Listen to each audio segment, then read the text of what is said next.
Unless you've been living under a rock for the past few weeks, you've probably seen a video like this. And the music is copywritten, so I'll do my best. I count money, I count money, I count money.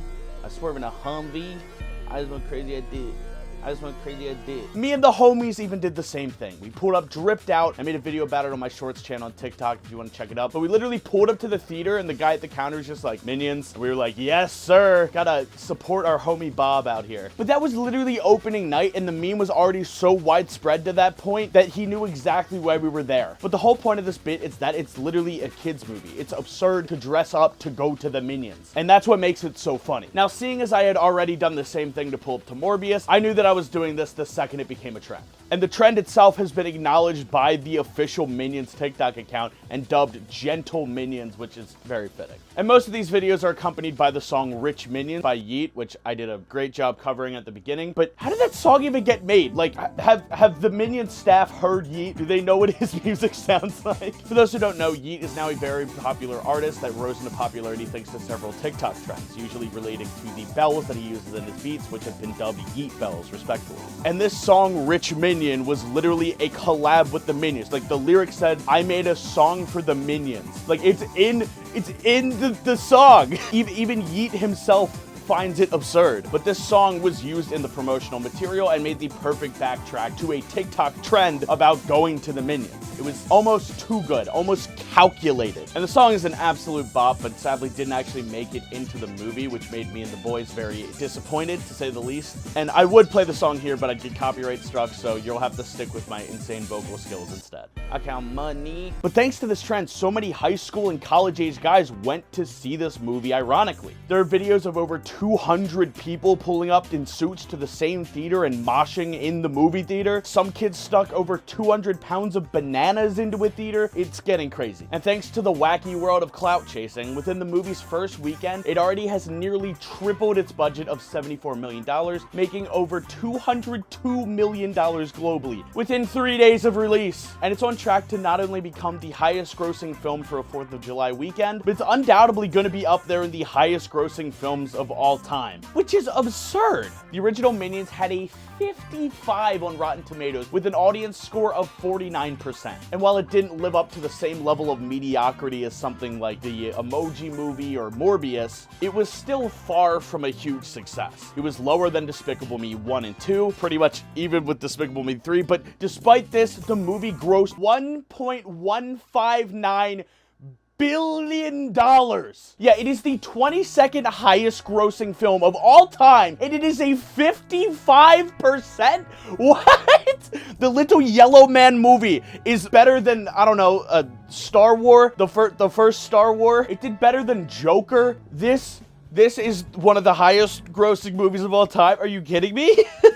But it's a kid's movie. Like, little Jimmy, he's like, Mother, I would like to see Bob Minion. He is my favorite character. And like, of course you're gonna go see it. But that's what it was. It was a kid's movie and nothing more. In contrast, Minions: The Rise of Gru has a 72% and an audience rating of 92%. And my first guess was, oh, the audience rating is just because of the memes. Like, people are going like, yes, The Minions is a distinguished classic, a true piece of art next to the Mona Lisa. But I don't think that's the case. I looked through several hundred reviews and all of them seem to be legitimate, aside from this one, which we don't have time to unpack whatever the heck is going on here. But other than that, reviews for this movie were mostly like, oh, this was a cute, fun movie. I laughed. I enjoyed it. My kids loved it. Something like that. They were real reviews and they were very accurate. So why is this movie so much better than the last one? Minions 2 is not high-level cinema. That's the whole joke. That's why people are dressing up. You're not taking it seriously, but it's still an enjoyable experience. It isn't trying to be anything more than it is. That's why it works. Now, Western animated movies have been in a very strange position for the past few years. Each year, you will have a movie that pushes the boundary and does something really unique, like Into the Spider-Verse or The Mitchells vs. the Machines. These are both very stylistic and very fun movies. But the same studio that makes those movies will go on to make the most generic and soulless movies ever. Like, you know the Emoji Movie. Both Sony did this and Sony did this. I don't get why. And Illumination is one of those studios that can fall into the soulless category a lot of the time. While I enjoyed Sing because funny monkey named Johnny, he just like me for real, Illumination has garnered a reputation that's just kind of it's alright. What do you expect? It's kids' movies. And the original Minions movie was a byproduct of that. Nobody asked for a specific Minions movie. Despicable Me was a success, so they're like, Minions, yellow guys, give them a movie right now. We need to know why they exist and why they're canonically immortal. The original Despicable Me was great. Unique story with cool diesel punk and ray punk themes, like a 60s retro future aesthetic. It was cool. It all took place from the perspective of the bad guy, which Megamind did, but don't worry about it. It was a good movie. It wasn't the greatest thing ever made, but it was a solid like 8 or 9 out of 10. The Minions were created for this movie specifically to serve as a comic relief for the slightly more serious plot, and it allowed the film to keep its sort of goofy aesthetic. But in removing Gru, which grounded the film, the Minions movie became nothing more than, yo, epic funny Minion moments, let's go. It's still enjoyable, but it takes away a lot of what makes those moments special. And those more grounded, more human moments make the film more accessible to larger audience instead of just kids. Kids still enjoyed it because Bob is like literally the best little goober in the world, but the human characters lacked any real development or didn't get enough screen time to really flush anything out. They all were there for bits, like the family that's like, oh, we're actually a gang of robbers, that's so crazy and quirky and funny. Like, it's funny, but like there's no reason to really care about those characters. The Despicable Me universe follows a very cartoony set of rules and physics, but the characters themselves are still grounded in reality. They're still somewhat realistic. Gru is a supervillain, obviously, but he still wants to be a good father. Scarlet Overkill, on the other hand, is just a cartoony villain. Obviously, there was more to her character. There was like some trauma or something that was like very briefly brushed upon, but that resulted in her just being kind of a, oh, she doesn't like the Minions kind of character. And there's nothing wrong with that, but there was obviously more to her character that we just couldn't get to see, which made her honestly pretty forgettable. So since Minions 2 was the Rise of Gru, we were able to get more of that human story to complement the Minion mayhem that made the original so good. This time you had a realistic main plot, you had real stakes, and it made the jokes funnier because they were more earned. They complemented the story. And I'll give a brief synopsis of the movie here so you can skip ahead in the chapters if you want to avoid spoilers, but basically the movie starts with the reveal of the Vicious Six, a criminal team playing off the Sinister Six from Marvel. All the characters are named after puns, so I got a chuckle out of some of them, especially Nunchucks, who is a nun with nunchuck. This movie's genius. The leader, Wild Knuckles, which sounds like someone Sonic OC, steals this ancient Chinese New Year amulet thing and is promptly kicked out of the team and left for dead. Cue a James Bond-esque credit sequence, which I did not expect and was honestly really happy to see for some reason. Then cut to Gru, who's in school at career day. He says he wants to be a supervillain and gets laughed at, even though he literally has a rocket-powered bike, which would make him the coolest kid in school by default. But he auditions to join the Vicious Six because now they have a new opening since they tried to kill their leader. But he gets denied because he's literally 11. But he steals the amulet and gives it to a new minion called Otto, who is a great addition to the cast. Funny big minion guy. So Otto, being the absolute big brain minion that he is, trades the amulet for a pet rock because Otto is #1, and if you think otherwise, you were just wrong. Gru obviously gets mad. He goes, why you killing my vibe? This was like my whole plan. I was gonna be epic and cool, but you ruined it. All the minions are fired. I'm out of here. And as he's leaving, he just gets yoinked, just kidnapped instantly. This causes the cast of Minions 1, Bob, Kevin, and Stuart to go after him, and Otto tries to come too, but gets separated on his own little journey. Gru was taken to San Francisco by Wild Knuckles, who was his childhood hero and favorite villain. He originally is held hostage, but Wild Knuckles becomes like a sort of mentor to him. And while he's kind of going on this soul-searching journey, being kidnapped, Otto is chasing the guy who has the amulet on a trike, and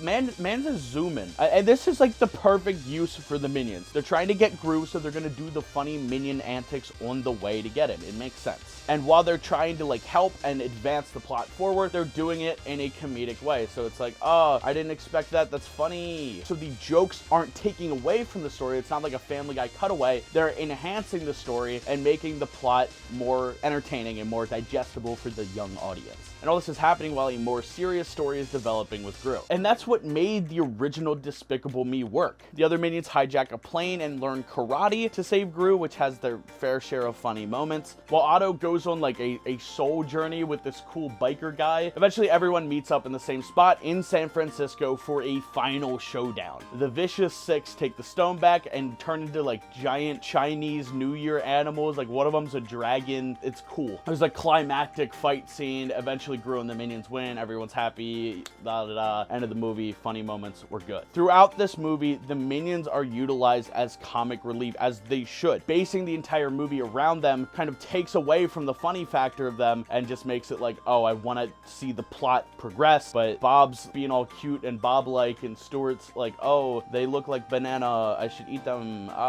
So utilizing them in this way actually makes the movie much more digestible, much more fun. And while it is their movie, they do take a backseat to Gru, who grounds the film a lot more. There are constant jokes, both for the kids and adults, some by the minions, some by the villains. There's jokes for days. When the minions are at the airport, when they hijack a plane, they literally pass Sully, who's talking about landing the plane in the Hudson, because that's like the whole thing that he did, which I did not expect a Sully reference in the Minion movie, but here we are. But this was a good movie. Not the greatest thing ever produced, but it was fun. It was a good way to spend an afternoon. So when everyone went dripped out to ironically watch what they believed would be nothing more than a copy-paste generic Minion funny moment movie, they were pleasantly surprised. It was a fun romp. Universal did a really good job marketing this movie. Yeat and the meme brought this brand new audience that would have disregarded it completely, and since their expectations were low, they were able to enjoy it much better. The kids were gonna watch the movie regardless, but because of the memes, Illumination and Universal were able to capitalize on their past mistakes when they then fixed them for this movie. I say the movie itself was a solid 7 or 8 out of 10, but the fun of dressing up and hanging out with my friends, bumping to Yeat in the car, and just making this movie an event made the whole thing so much better.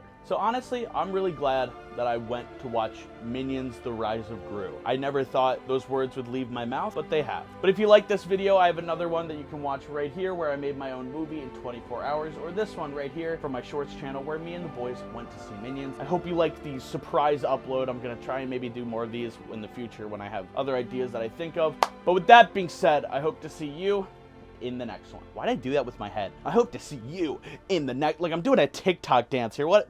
I hope to see you in the next one. That's better.